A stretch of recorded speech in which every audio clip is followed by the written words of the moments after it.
Flight attendants refused CEO's meal. Minutes later, they were all fired. Fire. The seat belt sign had just pinged off when the purser's voice crackled over the PA, tight and clipped. Ladies and gentlemen, due to an unforeseen catering issue, we are unable to serve hot meals in first class on this flight. We sincerely apologize for the inconvenience. In seat 1A, Alexander Holt, 42, founder and CEO of Apex Global Logistics, net worth north of 9 figures, felt the familiar flare of irritation. He had boarded the red-eye from JFK to Heathrow after burying his father that morning. The funeral had been small, the casket closed, the eulogy delivered by a cousin who barely knew the old man. Alex had shaken hands, accepted condolences, and then fled to the airport because sitting still felt like drowning. He pressed the call button harder than necessary. Maria Gonzalez, senior flight attendant with 23 years at Sky Atlantic, appeared at his elbow almost instantly. She was 51, Dominican by birth, New Yorker by choice, and the unofficial mother of every crew she flew with. Yes, Mr. Holt. Her smile was professional, but her eyes were tired. Alex held up the foil-covered plate the junior attendant had just set in front of him, some sad cold chicken breast swimming in congealed sauce. "This is unacceptable," he said, voice low enough that only she could hear. "I paid $22,000 for this ticket. I expect what I paid for." Maria didn't flinch. "I understand, sir. Unfortunately, the catering truck in New York loaded the wrong galley. The entire first-class meal service is cold. We've already radioed ahead to have hot meals waiting for you in London." "Not good enough." He pushed the tray away. "Get me the supervisor. I am the supervisor on this aircraft, Mr. Holt. Then get me someone on the ground who can fix this." Maria hesitated half a second, just long enough for Alex to notice the dark circles under her eyes, the faint tremor in her left hand that she hid by smoothing her skirt. Then she nodded once and disappeared behind the curtain. 2 minutes later she was back, this time with the entire crew trailing her like ducklings. 6 women and 2 men, all in the navy and crimson uniform of Sky Atlantic, all looking like they'd rather be anywhere else. Maria spoke first. "Mr. Holt, the crew and I have discussed this. We have exactly 8 hot crew meals in the rear galley, chicken tikka masala, rice, naan. They were loaded for us because we work a 21-hour duty day with only 1 break. We would like to give them to you and the other 7 passengers in first class."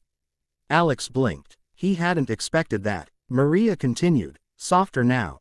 "We know it's not the filet mignon you ordered. But it's hot, it's fresh, and it's all we have. We're happy to do it." He opened his mouth to say yes, then noticed the youngest attendant, a girl who couldn't be more than 25, clutching a Tupperware container against her chest like a shield. Her name tag read Keisha, YYZ base. Maria followed his gaze. "Keisha's little boy has leukemia. She flies these trips back to back to cover the medical bills. That container has the only dinner her son will eat tonight when she gets home tomorrow, homemade rose con gandules her mother cooked. The crew meals are, well, they're the only real food some of us get on these long hauls." The cabin was silent except for the drone of the engines. Alex felt something twist inside his chest, sharp and unfamiliar. Maria kept going, voice steady. "We voted, sir, unanimously. We'll give you our meals. But we're refusing to serve you the cold plates from the cart.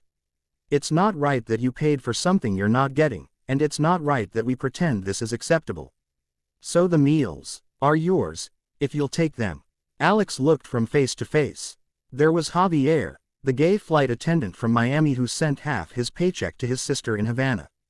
There was Sarah from Vancouver, whose husband had lost his job when the mill closed. There was Amara from London, single mom of twins, who worked doubles so her kids could stay in private school. And there was Keisha, eyes shining with tears she refused to let fall. He had spent the last decade firing people exactly like them for far less. Alex pushed the cold tray farther away. "No," he said quietly. Maria's shoulders sagged, just a fraction, but he saw it. "No," he repeated, louder this time, turning in his seat to address the entire cabin. "Ladies and gentlemen, keep your crew meals. I'll eat the cold chicken. Or nothing at all. It's one flight." A ripple of surprise moved through first class. The investment banker in 2C actually looked up from his laptop. Maria started to protest. "Sir, that's an order," Alex said, and for the first time in years, he smiled like he meant it. "From a very tired passenger who buried his father today and doesn't want to take food out of anyone's mouth, especially not a sick kid's." Keisha let out a sound that was half sob, half laugh, and fled toward the galley. The rest of the crew stood frozen. Then Javier, bold as brass, leaned down and whispered, "You just became our favorite passenger of all time, Mr. Holt." They didn't serve the hot meals to first class. Instead, for the next 10 hours, something extraordinary happened on Flight SAW 117. The crew broke every rule in the book. Sarah brought Alex a real cup of coffee brewed in the crew pot, strong and black, the way his dad used to make it. Amara slipped him warm naan wrapped in a napkin, for later. Javier produced a tiny bottle of duty-free scotch, medicinal purposes only, sir. And somewhere over Greenland, Maria sat in the jump seat across from 1A during her break and listened while Alex told her about the father he'd barely spoken to in 15 years, about the guilt that tasted worse than any cold chicken. By the time the wheels touched down at Heathrow, Alex hadn't slept, but he felt lighter than he had in months. He was the last to deplane. At the jet bridge, the entire crew waited in a line, something they definitely weren't supposed to do. Maria spoke for them. "Safe travels, Mr. Holt, and, thank you." Alex opened his mouth to say "You're welcome," then closed it. He reached into his breast pocket, pulled out a business card, and pressed it into Maria's hand. "If any of you ever need anything," he said, "call me. Day or night." They thought it was just a rich guy being polite. It wasn't. 3 days later, back in New York, Alex sat in the boardroom of Sky Atlantic Airlines.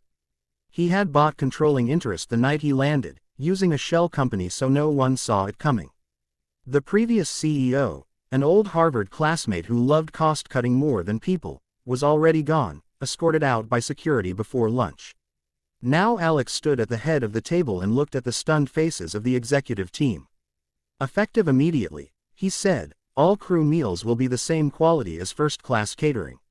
No more reheated slop in the back while passengers eat lobster.